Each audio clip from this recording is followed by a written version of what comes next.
যখন ধান কাটা হচ্ছে ধান থেকে নতুন বইয়ের সাথে করে শাশুড়ি মনে করে ধান এর মধ্যে একটা ঘোড়া আলাদা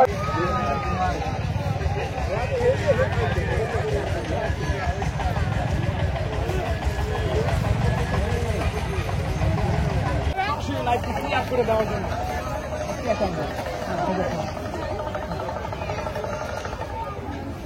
এই সেই আপনাদের প্রিয় সেই তাসমিনা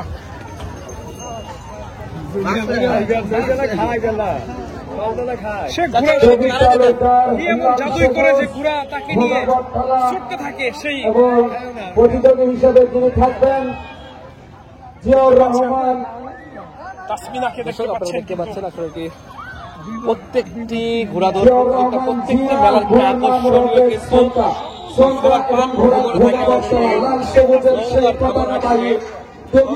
কিন্তু আজকের প্রথম প্রতিযোগিতা 3 দিনব্যাপী ঘোড়দৌড় প্রতিযোগিতার প্রতিযোগিতা তিনি লাল সবুজের পতাকা নিয়ে তাসমিনার সঙ্গে সঙ্গে তার একটু পাশে থেকে তার কথাগুলো রেকর্ড করছেন, তার সাক্ষাৎকার নেওয়ার চেষ্টা করছেন। এই মুহূর্তে কিন্তু আমি প্রতিযোগিতার নামের তালিকা ঘোষণা করেছিলাম। সবুজের পতাকাবাহী ঘোড়ার মালিক তবিবুর রহমান ভোগাবরতলা, প্রতিযোগী হিসেবে যিনি রয়েছেন জিয়াউর রহমান জিয়া, ঘোড়ার নাম রকেট।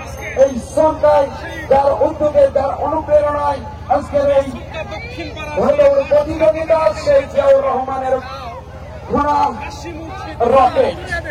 আসলে রকেট আকাশে ওড়ে আজকে কিভাবে এই চাইনিজ মাঠের বুক চিরে কিভাবে রকেট যায় এবং রকেটের সামনে কিন্তু ধারাতে হয়েছে, তারপরেও কিন্তু ওই সেই লাল সবুজের পতাকা ধরে রেখেছে এই বাঙালি সেই লাল সবুজের পতাকাবাহী তবিবুর রহমানের ঘোড়া এবং রকেট জিয়াউর রহমানের জিয়া ভাইয়ের সেই ঘোড়া। আমি ঝাঁকড়া পাশে দেওয়ার জন্য আহ্বান করছি।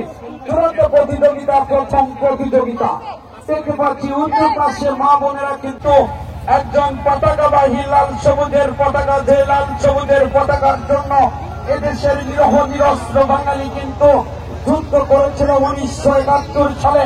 ওই পাকিস্তানি হানাদার বাহিনী যখন সশস্ত্র বাহিনী এদেশের নিরহ নিরস্ত্র বাঙালি যখন রাত্রে অন্ধকারে ঘুমিয়েছিল, সেই ঘুমন্ত অবস্থায় কিন্তু ঝাঁপিয়ে পড়েছিল ওই চাইনিজ মাঠে।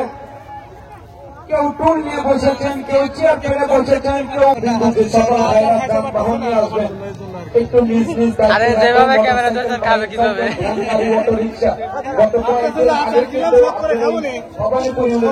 মোটরসাইকেল হারিয়ে গেছে।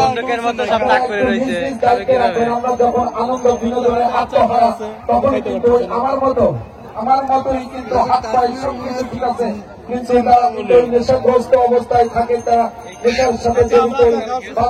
বাড়ি থেকে সব নিয়ে এসেছেন যে যার মতো এই দেশের থেকে কিন্তু আজকের এই বিনোদন দেখবেন। অত্যন্ত সুন্দর একটা আবহাওয়া। বিগত কয়েকদিন কোন শীত, রেকর্ড পরিমাণ শীত। অনেক খবরে আমরা দেখেছি যে এরকম শীত 20 বছরের মধ্যে পড়েনি। এবার কিন্তু সেই শীত পড়েছিল। গত 3 দিন যাবৎ কিন্তু শীতের আনাগোনা অনেকখানি কমে এসেছে।